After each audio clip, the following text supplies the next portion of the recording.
This is a straightforward arc Back analysis. at it again, like we did. This is a straightforward arc analysis. Is it? Arc analysis. Is it? Deadly Class, Volume 3, The Snake Pit. We're back. Arc analysis number 101. Ooh. Bro, we've been reading a lot of comics. Let's just say that. Have we?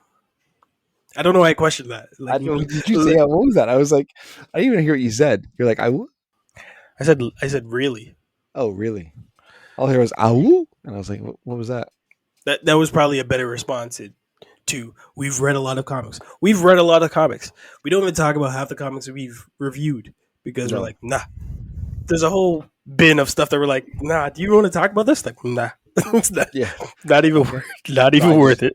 I just read it for no reason. It's fine. We read it because we love it. Like we figured out that we're pretty much comic book geeks. It's not our only characterization, but we just figured that out.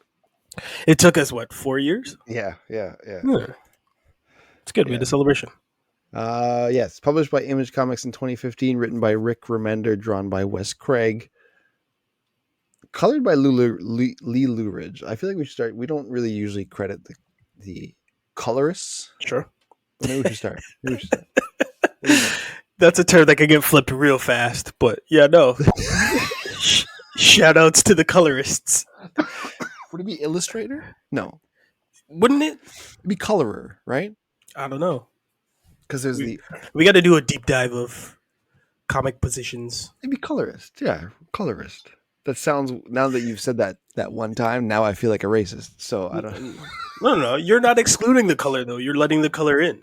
I'm letting it in. Isn't that like a reverse though? Like you want to reverse racism? Well, I always remember the Titans. Sure. Remember Denzel got mad at the other coaches like, "You're being too nice to the black players," and he's like, "Got you nicely. Treat me equally." I didn't even see that. Am I racist?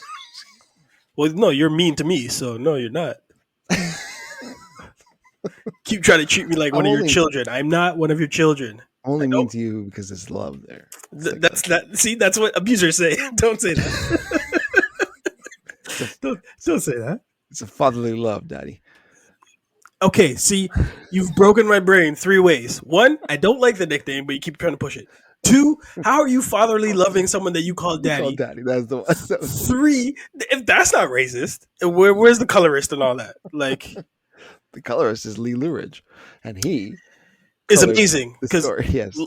We'll just isolate and talk about him right now because this is a book that continuously finds ways to explode colors in so many different panels that you're not expecting. It goes from bright colors to dark colors, seemingly without even thinking of if they match or not. But the splashes of it's always like a kaleidoscope. And you can't not look at this book like, I don't know, like starburst, like nerds, like candy, like flipping the pages because your eye is constantly treated with something that's so sweet, and the color has a lot to do with it. I don't know if this book would be as popular if it was black and white, and I can't say that for a lot of other things, but the charm increases with the color that this man adds to it.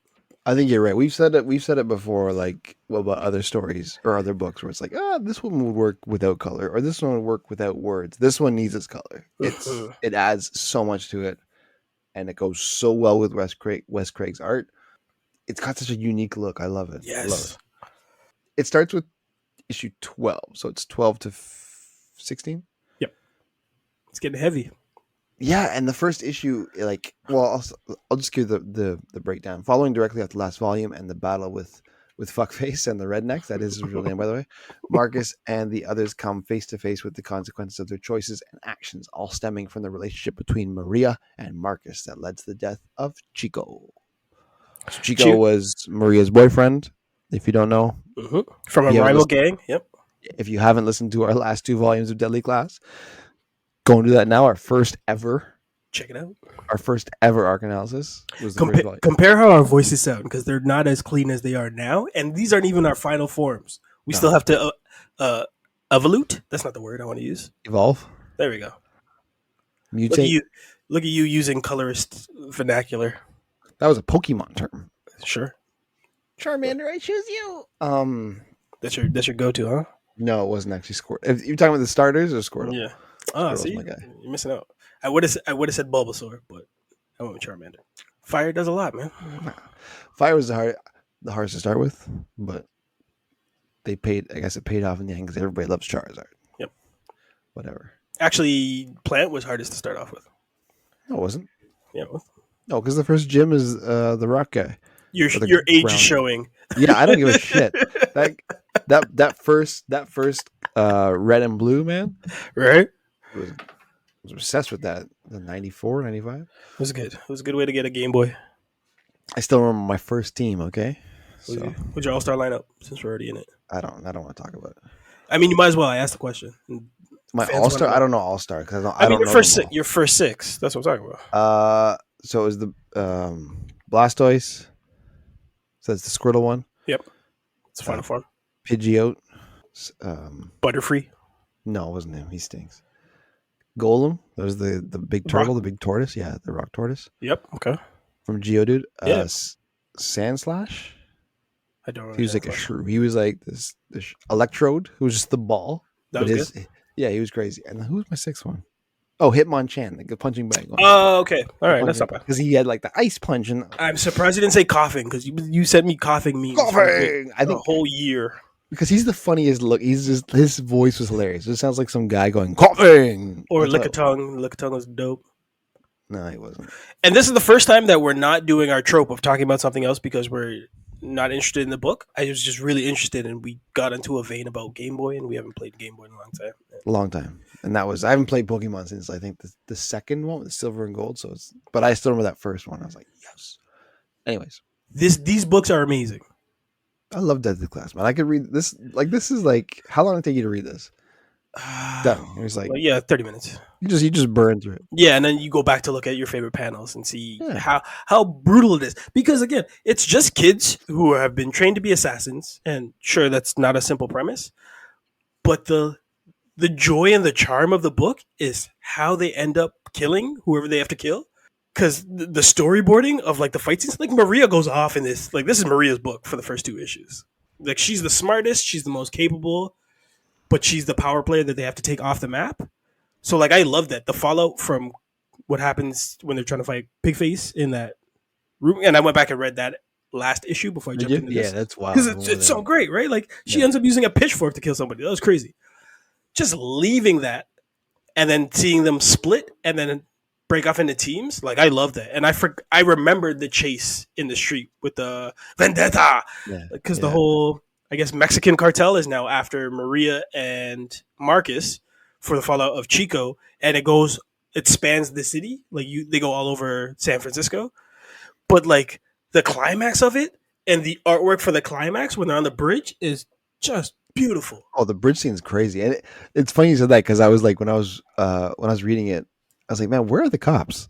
Like they're just lighting out the streets with bullets and fire for so long, and there's not a siren to be heard until all of a sudden, oh, there's, which I put away, right? Because it's like whatever, it crossed my mind, but I was like, whatever, I'm enjoying this, so who cares? It's the '80s; they didn't have cops back then. But that first issue, that number 12, is like incredible action and character development in one because Marcus and Maria actually have a conversation. Yeah, on the bus. It's great. On the bus, and they break it down. You're like, wow, I really, really respect Maria now. Like she just put it on the line, and even Marcus is kind of like, listen, I was running away from what you are because what you are is like what I ran away from when I was a kid. Like it's like everything that I deep down, like subconsciously don't want. It's like, and she's like, I just want to be loved. Like I just want someone. Yep. It's like, man, there's a surprising amount of heart and depth for what the premise is, and it's just like killing kids, the kids that kill, and like them dying. But the fact that they put it back in high school, you get all those feelings again. Because anytime they're walking the halls and you just see those moments where other students or their friends or classmates are just looking and peering over, and like those whispers behind the lockers, brings you back, doesn't it? Immediately.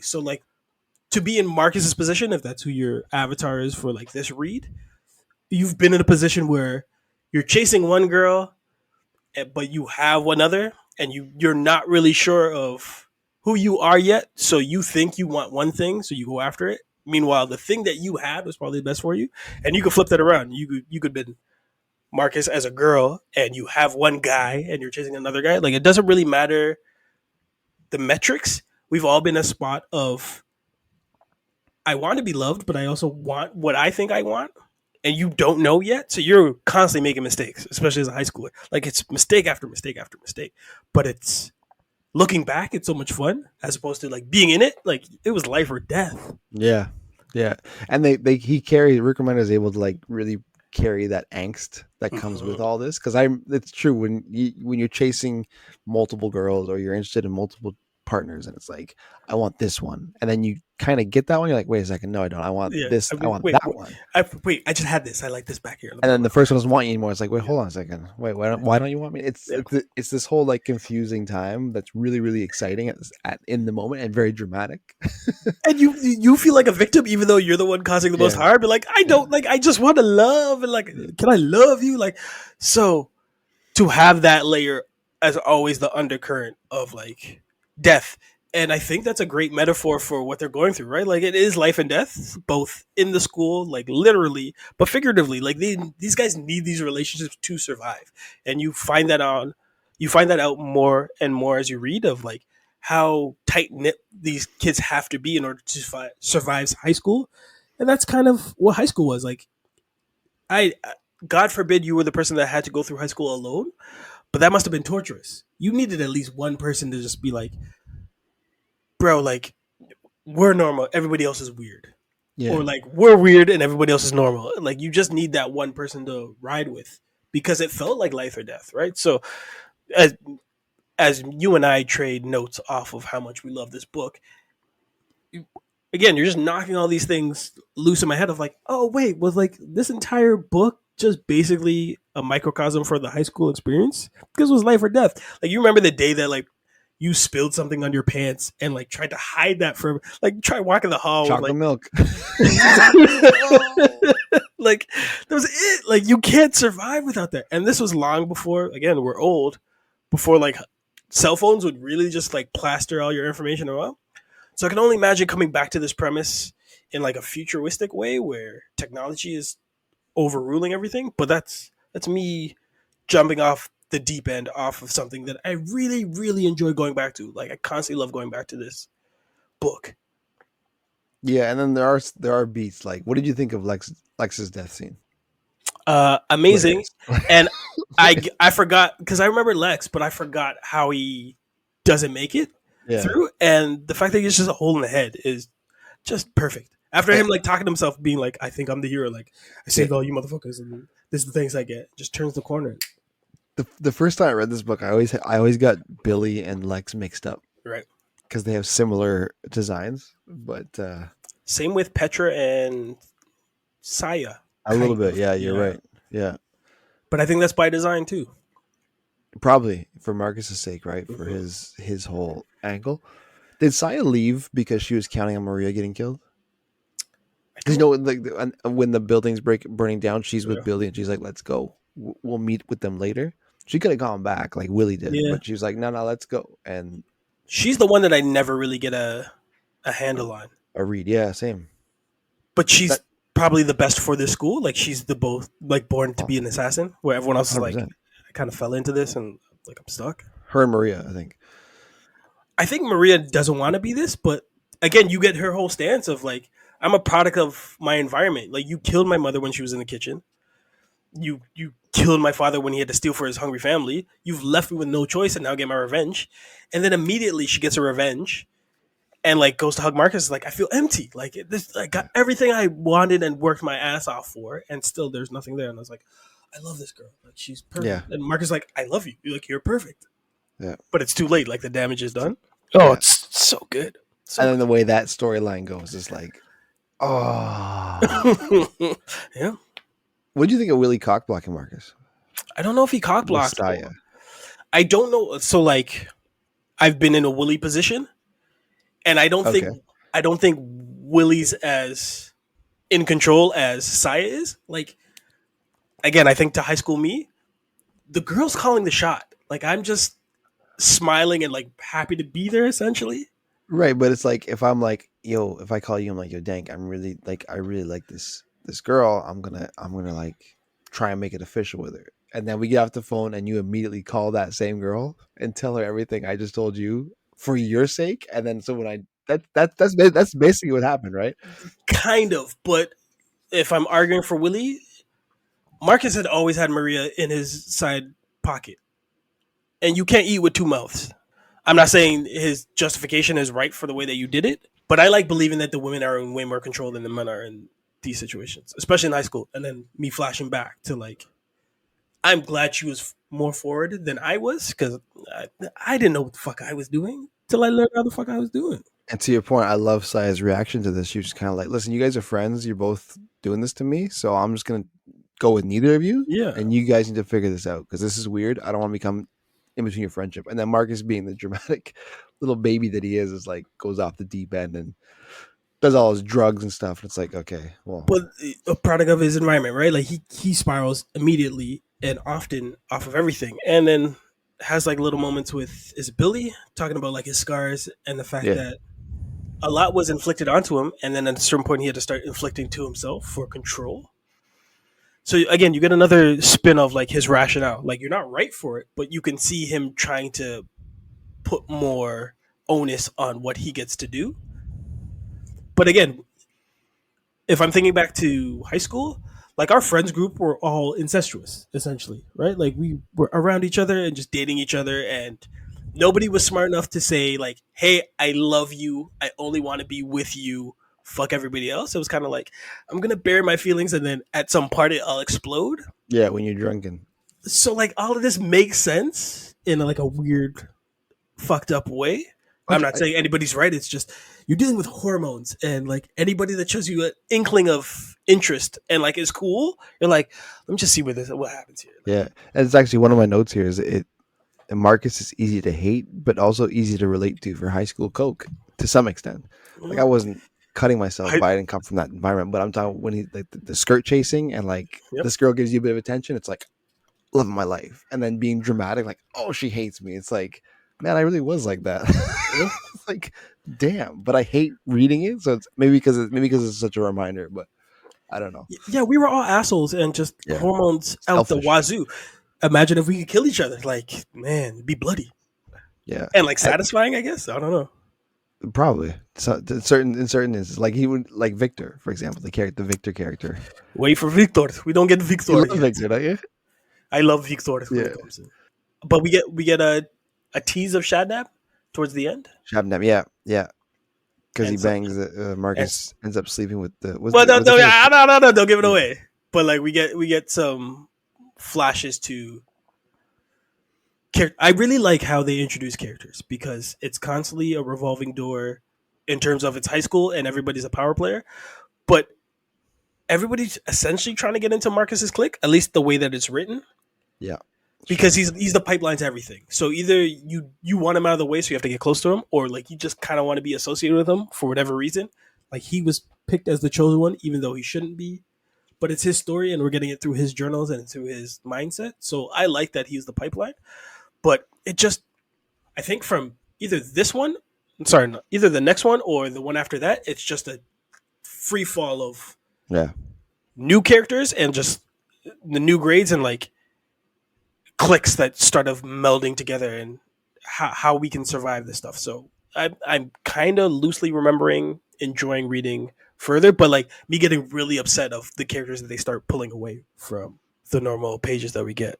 yeah. I remember I stopped reading this book back in the day, not because of a certain death, but like as a certain death happens, and I was kind of like, all right, well, What are you I gonna do guess now? that's good for me. Like I was, you know, what I mean, like I was like, because This is, because when I was reading issue to issue, these books they'll take like months off, right? And then mhm, you get one issue, and then you get another issue, and then you have another couple months. So it was very few and far between. So when that happened, it felt like at the end of an era, I guess. I was like, all right, well then I'm just gonna stop it here. So I read to a certain extent. I think it was somewhere in the late 20s, sure. and then that's as far as I read to. But that was 10 years ago now. We get our first look at Petra in this one. She's a new character. She She hasn't been is. in. What do you think of her? The Uh, goth, the emo chick, right? but understands what it is to be an outsider, right? And Yeah. kind of quickly befriends Marcus because he sees that he's not chilling with his friends anymore. So I like the confidence. Anytime I see a confident written girl in high school, I love it because Yeah. like totally attracted to that. High school is a minefield of it's literally a jungle. You have no idea what's going on. So anyone that pushes through trees is like, come with me if you want to live. I'm the first person to stick on my hand and be like, yes, like lead me. I don't know where to go. So no, I like her. She's cool. Yeah, she was dope. She also is the one who leads Marcus to believe somebody was killed because there's a character that goes missing, and they're like, okay, well, is that person really gone? And she's like, well, maybe that person got killed, and then it kind of gets Marcus going. It's similar to how Kendall is in Yeah. this too, and Hmm. he kind of lets Marcus go. Listen, man, he starts giving him pointers about the whole the social scene of it all, and how Shabnam is like could be dangerous, and so apparently Saya's after him, and it's like, why are you being so nice to me? He's like, I can't stand watching a guy drown. Like it's just like you're just floundering, But the crazy thing is, you can't really trust anybody in this school. It's a school right? for assassins, and basically everybody's final grade is like you have to kill somebody, and then either cover your tracks with who you're killing, or make sure you don't get killed by the person that's supposed to be chosen after you. So there's a on top of the angst of teen, on top of training as an assassin and like learning cool stuff, but to death, the paranoia level of like I just need someone to trust, and I don't know who to trust, and I'm spiraling out is such a dangerous combination, but plays into the genius of this book because again, I can try to imagine what this would have been like month to month, and me just screaming at the walls of like, what happens next? Because Yeah, the cliffhangers that they leave us off of are great. this was a tough month, like issue to issue read, and I Mhm. was right into it. I was like, oh man, I love this. It was the first whenever I picked it up, it was the first one I ever read. It was always the first one I read. I was like, oh man, yes, Deadly Class. You're talking about paranoia, and that's huge in this one too because they start noticing how every class above them, like every grade above them, is a smaller Mhm. amount of kids, and they're like, how? Why is that? And then they kind of get their answer near the end, but it's really really cool. I was like, the way this one ends is like, oh my god, got to read Yeah. the next volume Yep. because it's so dope. I don't want to say anymore. We can't. We'll try and talk about the artwork more. Each panel, it's like a paneled comic book, so you're not getting anything new from that. But they play around with that so much. Like I love they use onomatopoeia, well, however you say that word. But when they punch and it says crack, it's usually you Yeah, get a large crack there, and it fits sort of the flow of how they're hitting a person. But they like breaking the lines, and by I say lines, I mean the actual paneling in great ways, especially when it's fight scenes. They'll break your mind on what you're expecting a comic book to look like, and then just subvert expectations. I still really like how they do flashbacks to anytime Marcus is writing in his journal. They'll give you a kind of an off center read of what he's thinking, and then even the artwork for those panels are faded, so it looks like a memory. I loved everything going back to that Maria fight. There's a moment where she turns to scream at another Chicano, and it breaks, it shatters the whole paneling, and they yeah. face off each other in the screens, and then the lights coming at it. Like there's the level of storyboarding that happens in this book is beyond me. Like I would love to see this taken to the next step. I know we got a TV show, but I don't think they got to have as much fun as they did in this book No. because I don't know how to explain it, how it feels like high school. Like everything's exaggerated, everything is bright, everything is for the first time, but everything's so dangerous and everything's so cutthroat and everything like hurts that much more. Like all those scars are so much deeper because they're getting embedded right when you feel like you're becoming your own person. And that's on the artwork, that's on the colorist, and that's on the writing. And the writing is so I can't say smart. It's in depth, it's feverish, it's like kind of charming because you shouldn't like any of these kids to be honest with you, but you cheer for all of them for all so many different reasons. They're all pieces of shit for different reasons, right? And some of it's just that's how they're born. Some of it's that's how they were made, and others are just like that's how they want to be, right? So but it's fun because it's fun watching the petri dish of all these like Oh, messed up students just eating each and other alive. they don't realize how much they're all each other's villain story or origin stories. Like one of the issues ends with Marcus daring Shadnab to drink bong water, Yeah, and he chugs it down, and then spends the rest of the party puking. And like you don't think there's going to be ramifications for that, but there's definitely ramifications for that. So like I love how layered it is and still so relatable, even though these are all murderous kids. Which shouldn't make sense. Nothing about this book should make sense, to be honest with you. No, but it's great. It's amazing. We rate these on a good or bad basis. Boom being good, Bob being bad, and whoosh for what I just read. Easy boom. Boom. If you haven't heard us talk about how much we love it so far, It's kind of a whoosh. Boom, baby, boom. Boom. Hopefully, we won't wait another 50 issues to read it. Because we're speaking now. This title has already ended, right? Like it's seen its Yes. final issues. We have yet to finish an entire run of something that's not an Aventus. So I don't know what the bet's out for, like what we end up finishing. that's not true. We finished Hawkeye. What was that, like 6 issues No, it was 4 volumes, of? 5, 10, about 20 something issues. So we're almost there with this All right, one. I'll give you that. But this was way this is deeper though. Yeah, Deadly Class Volume 1 we did. It was our first arc analysis. And then the second volume we did at 63. Yeah. And now this one's 101. So maybe we should tighten that gap a little bit. Maybe. Hey, listen, the only way we know to tighten this gap is if you guys reach out and let us know, hey, keep doing Deadly Class. So